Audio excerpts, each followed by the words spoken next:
Rob, so another away trip coming up on Saturday. Of course, you're supposed to be at Woking on Tuesday. That one fell victim to the weather, much like a lot of the other games in the division. So, I mean, first off, how's the time been used with that being called off? Has it just kind of been like a regular week if you were just playing on a Saturday without the midweek game? Yeah, pretty much. Obviously, we train Monday, where we'd normally just do a double day, Tuesday, Wednesday. But we just adjusted the load for the lads, and the lads have been brilliant, to be honest with you. I think it's hard to... Training Tuesday is hard for the lads. I think they get so psyched up for a game in their prep and then obviously have to come in and train. But it was good. I think it's a good learning day. And then today was excellent. The boys were really well at it and the football was looking good. So it's just have to roll with it and just look for the next game and just get prepped for Dorking. Yeah, and you mentioned Dorking there. Of course, that coming up on Saturday. I mean, fans will sort of look at it as the reverse fixture being one of the sort of standout games in terms of the result. Obviously winning 6-0 here, a few different faces in the ranks for yourselves now as opposed to then, and I imagine Dorking's manager will remind them of that before the game this weekend as well, to not have a repeat of that. Yeah, it was a bit of a turning point in terms of after the first few games for myself when we changed the shape, changed the concepts, not too dissimilar to what we've done previously, but in terms of my identity and what I want to see from the team. So it's obviously a really pleasing result, but I think Dorking are a very, very good team. Individually, very strong, play good football. The pitch is very difficult to play on. On the AstroTurf there, it's very dry and bobbly, and Dorking know how to play on it. They're very good at home. So we know it's going to be a tough test. Obviously, different personnel in terms of lads coming in, settling in, but obviously we've got a few lads back now, which is good.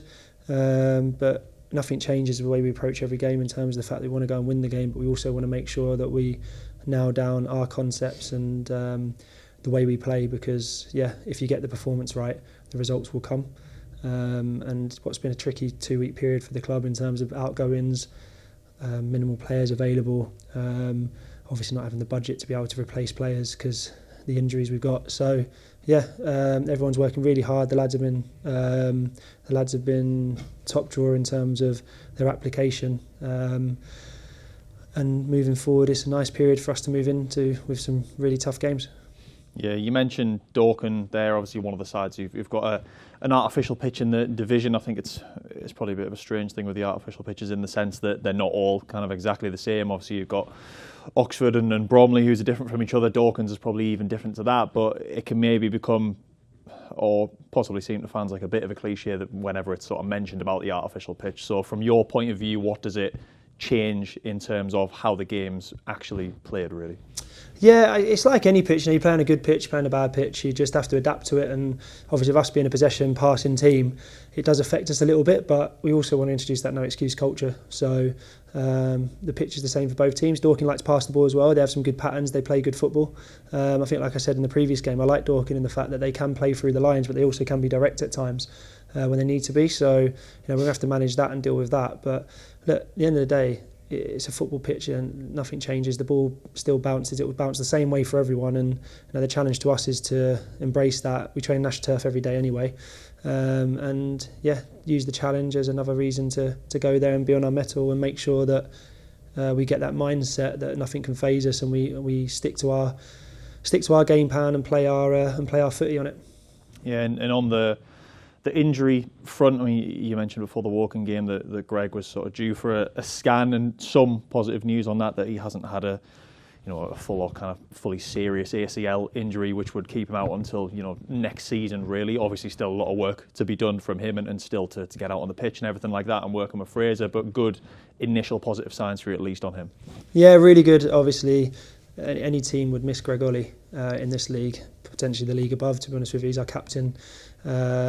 He's sort of he's at the heart of everything we do and the way we play. But since he's been out, the lads have stepped up tremendously well. The news that we can get him back sooner than we was hoping is fantastic. We're still talking weeks until we can get him back. He did have a serious injury. Just luckily it's not serious enough for him to need an intervention so far, which is great. Gives Greg a bit of an impetus, and I think the way he's trained, the way he's been in the gym has been fantastic. So yeah, in terms of Ed not being as long as we hoped, and Greg hopefully not being as long either, with Tink somewhere there as well coming back, it's great to see the strength coming back, and from that sense in terms of the squad depth, it will be pleasing as the season goes on. We've just got to make sure that now more than ever we come together, we have that solidity within the group, we buy into everything that the lads are asking, or that we're asking of the lads I should say, and get back to enjoying our football, because like we've talked about before, one bad result in what is a depleted team where we literally had to get a team together isn't going to affect the outcome of what's been a very good season. You mentioned Tinks there as obviously someone who's been a bit more of a longer term. I mean, he's been out since the Stourbridge game, of course, but Tom Allen as well, someone who's had a bit of a long-term issue. So what's the situation with them at the moment? I know obviously it's difficult to put exact timescales on things when they're out for that long. Yeah, it is. Yeah, we're probably looking at a couple of months for both of them. Tinks, we've got to respect the injury. He's had surgery and he's up and running. He's getting more mobile, but he's got a lot of processes to go from in terms of even just landing on his shoulder again and being able to take physical contact. But he's doing well. He's working hard in the gym and getting himself going now, which is good. Tommy, really disappointed for him, because I thought since I took over, his buy-in and his application into what we was asking was tremendous, and I think we saw some real good glimpses of what Tommy could do to affect the team. So let's hope that he can get back as quick as possible. But we are looking at weeks for them guys, probably after Greg and Ed, hopefully before, but probably more likely after Ed and Greg are back. So yeah, but they're doing well. They're working hard. They're great lads. They understand. They're good professionals, and we've just got to make sure that when they come back, they're back and able to affect the team for us.